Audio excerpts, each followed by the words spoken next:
စစ်ခေါင်းဆောင်မင်းအောင်လှိုင်ကဘယ်လာရုစ်ခရီးစဉ်မှာမြန်မာပြည်ရွေးကောက်ပွဲကို2025နှစ်ကုန်ဒါမှမဟုတ်2026နှစ်စမ်းပြုလုပ်မယ်လို့ပြောဆိုခဲ့ပါတယ်။သူ့ရဲ့ပြောဆိုချက်ကိုကြည့်ရင်တိတိကျကျဆုံးဖြတ်ချက်ချမှတ်ထားတာမရှိသလိုအပြောင်းလဲရှိနိုင်တယ်ဆိုတဲ့အရေးအယောင်ကိုလည်းတွေ့ရပါတယ်။ရွေးကောက်ပွဲဆိုတဲ့အတန်ကြားလိုက်တာနဲ့နိုင်ငံရေးထွက်ပေါက်လို့ထင်နေစေဖြစ်တဲ့နိုင်ငံရေးဇက်ပြက်တချို့ကလွဲရင်စစ်ခေါင်းဆောင်ရဲ့ရွေးကောက်ပွဲဆိုတာအပေါ်စားပြက်လုံးလိုဖြစ်နေပြီးလက်တွေ့မြန်မာနိုင်ငံရေးပြဿနာကိုဖြေရှင်းလို့ရမှာမဟုတ်ဘူးဆိုတာပြည်သူလူထုအများစုကသဘောပေါက်နေကြပါပြီ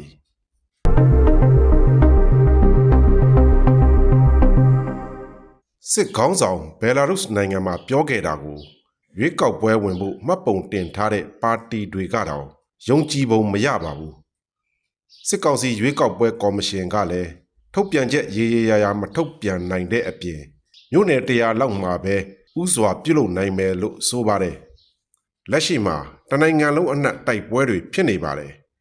စစ်ပွဲတွေဟာအရင်လိုနယ်စွန်နယ်ပြားမှာဖြစ်ပွားနေတာမဟုတ်ပါဘူးစစ်ကောင်စီအတွက်အရေးပါတဲ့နေရာဒေသတွေကိုပါချင်းချောက်နေပါပြီ2024တကောင်စီရင်ကောက်တုံးကတော့မြို့နယ်100လောက်ပဲထိန်းချုပ်နိုင်တာ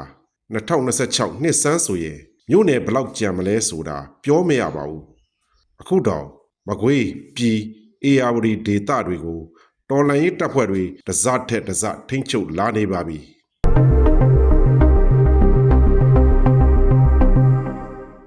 တောင်ခမ်းမှာတိုင်ရင်ဌာနချုပ်တွေပြန်ရပြီလို့ကြွားနေပေမဲ့နောက်ထပ်ဆုံးရှုံးသွားတဲ့စခန်းနဲ့မြို့တွေကပိုများနေပါတယ်ဒါတွေကိုရွေးကောက်ပွဲမတိုင်ခင်ပြန်လည်သိမ်းပိုက်နိုင်ဖို့ကမသေးချပါဘူးရွေးကောက်ပွဲလို့ရင်လဲအစိုးရနေရာမှာအာဏာသိမ်းစစ်ခေါင်းဆောင်တွေနဲ့သူတို့ရဲ့လက်ဝေခံပြည်ထောင်စုကြံ့ခိုင်ရေးနှင့်ဖွံ့ဖြိုးရေးပါတီ USDP ကစစ်ဗိုလ်ချုပ်ဟောင်းတွေပဲဝင်လာမှာပါ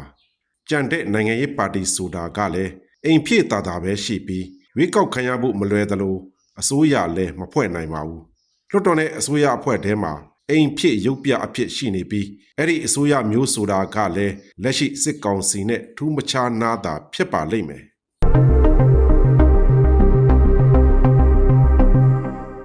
နိုင်ငံအနှံ့မှာစစ်အင်အားတောင့်တင်းပြီးနယ်မြေစိုးမိုးထိန်းချုပ်မှုရရှိထားတဲ့တိုင်းရင်းသားလက်နက်ကိုင်တပ်ဖွဲ့တွေအပြင်ပြည်မက PDF တွေနဲ့ຫນွေဦးတော်လှန်ရေးတပ်ဖွဲ့တွေအားကောင်းကောင်းနဲ့ထွက်ပေါ်လာနေပါတယ်။တော်လှန်ရေးအင်အားစုတွေရဲ့ထိန်းချုပ်နယ်မြေဟာတိုင်းပြည်ရဲ့3ပုံ2ပုံလောက်ရှိလာပါပြီ။ဒီအင်အားစုတွေနဲ့ထိန်းချုပ်နယ်မြေတွေပြဿနာကိုရွေးကောက်ပွဲလုပ်ရုံနဲ့ဖြေရှင်းလို့မရပါဘူး။အရင်တုန်းကလည်းစစ်အင်အားနဲ့ထိန်းချုပ်နယ်မြေရှိတဲ့ဝပြည်သွေးစည်းညီညွတ်ရေးတပ်မတော် UWSA နဲ့အမျိုးသားဒီမိုကရက်တစ်မဟာမိတ်အဖွဲ့ NDAA တို့ဟာ2008ဖွဲ့စည်းပုံအခြေခံဥပဒေအောက်မှာမရှိသလိုစစ်တပ်ထိန်းချုပ်မှုအောက်မှာလည်းမရှိကြပါဘူးအခုအချိန်မှာပိုပြီးကြီးမားတဲ့အင်အားစုတွေနဲ့နယ်မြေပြဿနာတွေကိုကြုံတွေ့နေရပြီဖြစ်ပါတယ်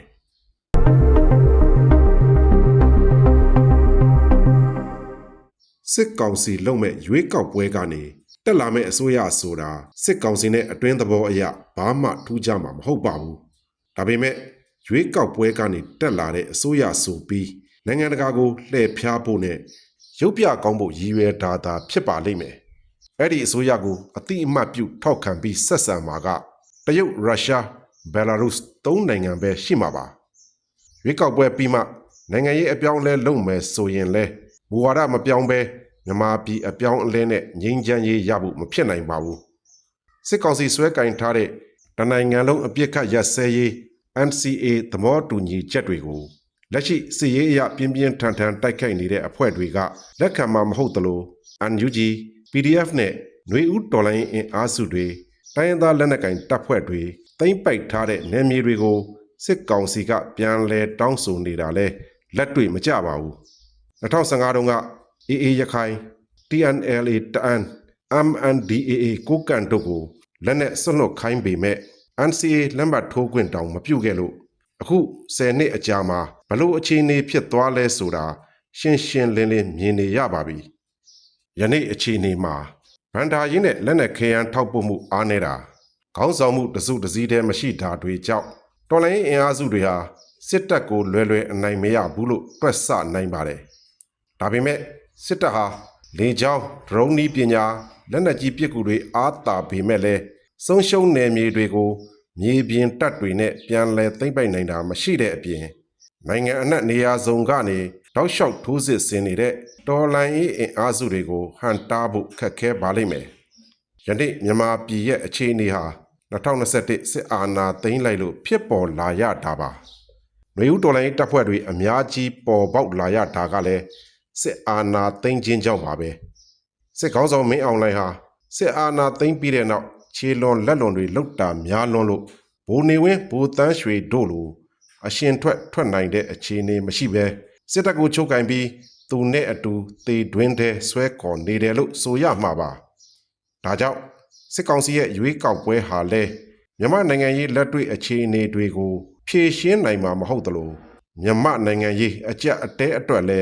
အဖြေမဟုတ်ပါဘူး။စစ်ကောင်စီရဲ့ရွေးကောက်ပွဲကျင်းပသည်ဖြစ်စေမကျင်းပသည်ဖြစ်စေမြန်မာပြည်အတွက်ထူးခြားတဲ့အပြောင်းလဲဖြစ်ဖို့မရှိသလိုဒီရွေးကောက်ပွဲကြောင့်မြန်မာပြည်ငြိမ်းချမ်းရေးတည်ငြိမ်ရေးပေါင်းစည်းရေးဖွံ့ဖြိုးတိုးတက်ရေးတွေကလည်းဖြစ်ပေါ်လာမှာမဟုတ်ဘူးလို့ဆိုရမှာဖြစ်ပါတယ်။